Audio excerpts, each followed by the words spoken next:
कर्नाटक में मजहबी मकामात गिराने की तनकीद झेल रही बोम्मई हुकूमत ने आखिरकार प्रोटेक्शन बिल पास कर दिया है, जिससे अब किसी भी मजहबी मकामात को गिराने पर रोक लगा दी जाएगी। दरअसल अदालत के हुक्म के बाद रियासत में कई मजहबी मकामात को मिसमार कर दिया गया, जिसके बाद हुकूमत मजहबी तंजीमों के निशाने पर आ गई थी। बिल पास होने के बाद कांग्रेस ने इसे देर से लिया गया सही फैसला बताया है, तो वहीं जेडीएस का कहना है कि बीजेपी मुल्क को भगवा करने की जगह हर मजहबी के अकीदे का ख्याल रखे, तभी मुल्क की सकाफत बरकरार रहेगी। Religious in nature, we have brought this act, protection of religious structures. We have not taken any decision either to regularize or to do ulterior, because we don't know how many are there, how many are in the highway, how many are in the park, which can be protected, which can be demolished. If government wants to demolish a structure tomorrow, government can make alternative arrangements, government may compensate. That stage we have not come. But if demolition is taken place like this, no compensation can be given to them because we are not responsible. So we want to protect the religious structures, and we will form some rules to say which are has to be permanently protected, which have to be demolished. Religious structure protection act सरकार ने लाया है, हम भी उसको समर्थन किए हैं, क्योंकि यहाँ के लोग बहुत ही धार्मिक दृष्टि से देखा गया तो इमोशनल लोग बहुत हैं, उनका इमोशंस को धक्का नहीं होना चाहिए। जो भी समुदाय है, धर्म है, रिलीजियस स्ट्रक्चर्स उनके हैं, तो उनको उनके भावनाओं को कोई जो है ना धक्का नहीं पहुँचे जैसा सरकार को रहना चाहिए। उसके साथ साथ कोई जो लोग हमारे सार्वजनिक लोग हैं, उनको आने के लिए जाने के लिए समस्या भी नहीं होना और इलीगल स्ट्रक्चर्स भी नहीं आना। ऐसे में जो अब तक हुआ है वो रहने दो, अब जो आगे करना है उसको एक नियम बनाना चाहिए और नियम फॉलो करना चाहिए बोल के सभी लोगों का अभिप्राय है। This is more than the religious structure protection bill. I think the CM has got this CM chair protection bill over here, because how they have brought it up in just less than 2 days. They have not got such a bill in such a short duration of time, in such a hurry. I think it's more to do with the rhetoric that he's getting, backlash he's facing from RSS, saying that he's not from the core RSS.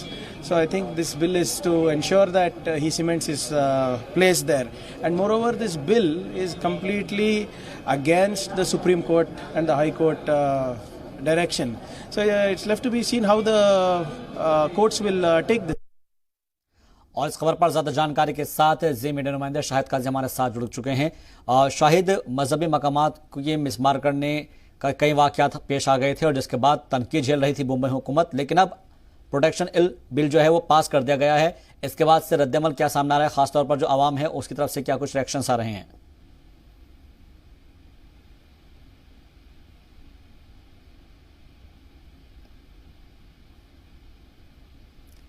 शायद आपको आवाज मिल पा रही हमारी?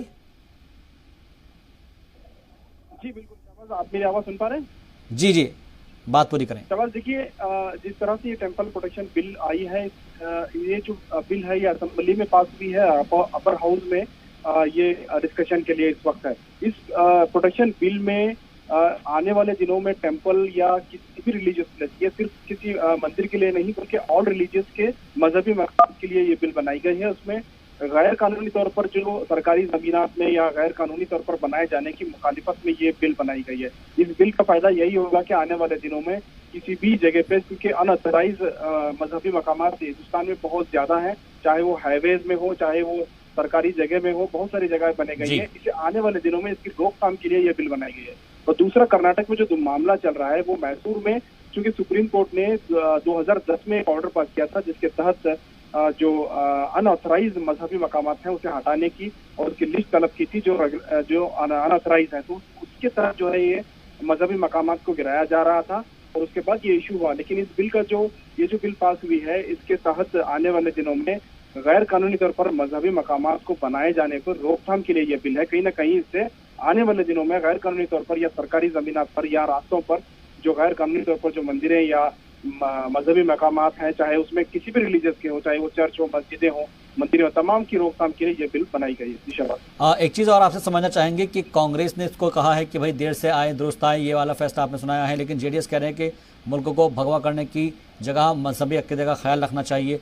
तो एक कहीं conflict भी किसी जो जमात है, सियासी जमात है, उसमें भी पैदा होता दिख रहा है। बिल्कुल जाहिर सी बात है, जब इस तरह के मजहबी फैसले लिए जाते हैं तो सियासी पार्टियां अपने हिसाब से उसे डील करती हैं। उसी तरह से जेडीएस जो है, चूंकि जेडीएस मैसूर बेल्ट में बहुत ज्यादा सरगर्म है और ये जो मंदिरों को हटाए जाने का जो मामला हालिया दिनों में पेश आया था वो मैसूर ही में हुआ था, इस वजह से जेडीएस का जो रुख है वो मुनफर्द है। लेकिन ग्राउंड लेवल पर अगर देखें तो कांग्रेस और बीजेपी इस मामले पर एक तरह सोच उनकी नजर आ रही है, क्योंकि इसमें किसी मंदिर को हटाए या मस्जिद को हटाए जाने की बात नहीं है, बल्कि इसमें आने वाले दिनों में गैर कानूनी तौर पर बनाए जाने वाले मजहबी मकामात की रोकथाम और इस वक्त जो मंदिरें गिराए जा रहे हैं उसको किस तरह से बचाया जा सकता है या इसमें कोई गुंजाइश है, इस पर ख्यालात करने के लिए जो है ये बिल बनाई गई। तो इस वजह से जो है, चूंकि हालिया दिनों में जो मामला पेश आया था मैसूर का, उस वजह से जेडीएस कहीं ना कहीं इस तरह के स्टेटमेंट दे रही है। वो चाह रही है कि मजहबी मकामात के मामले में जो मंदिरें गिराई गई हैं उसमें कहीं ना कहीं लोगों में एक नाराजगी थी, उस नाराजगी को देखते हुए जेडीएस का एक रुख अलग है। लेकिन सरकार ने जो बिल लाया है वो कहीं ना कहीं बिल आने वाले दिनों में सूदमंद साबित होगी, क्योंकि इसमें किसी तरह के गैर कानूनी मजहबी मकामात नहीं बनेंगे और इस वजह से फ्यूचर में भी किसी तरह के इख्तलाफ नहीं होंगे। बहुत बहुत शुक्रिया हमसे बातचीत के लिए, तमाम जानकारी के लिए शाहिद काजी आपका।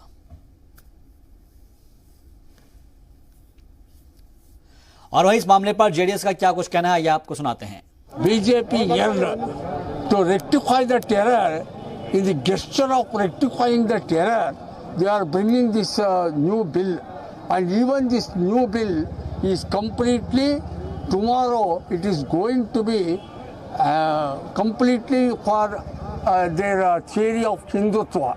But it is sad that even Congress is also somewhat not aggressive about this bill. That means Congress is also peddling soft Hindutva theory. That is my apprehension. But from my personal opinion, I strongly oppose this.